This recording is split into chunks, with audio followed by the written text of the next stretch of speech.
జై శ్రీరామ్. నమస్తే అందరికీ. మగ్గం వర్క్ నెక్ని ఎలా రెడీ చేసుకోవాలో చూపిస్తాం. లైనింగ్ క్లాత్కి మళ్ళీ మగ్గం వర్క్ క్లాత్కి రెండుకి సమానంగా మనం ఫోల్డ్ చేసుకొని చిట్కా వేసుకోవాలి.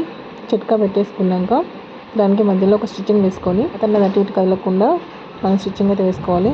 అలాగే షోల్డర్స్ మెజర్మెంట్స్తోని వర్క్ చుట్టూ ఒక్కొక్క స్టిచ్చింగ్ అయితే వేసుకోవాలి. స్టిచ్చింగ్ వేసుకున్నాక నెక్ కట్ చేసుకోవాలి. దానికి మధ్యలో కట్టింగ్స్ అయితే వేయాలి. ఎందుకంటే నెక్ కరెక్ట్గా ఫోల్డింగ్ అవుతుంది. దాని నుంచి ఇంకో ఎక్స్ట్రా కుట్టు వేసుకుంటే లోపల ఉన్న లైనింగ్ బయటికి రాకుండా ఉంటుంది.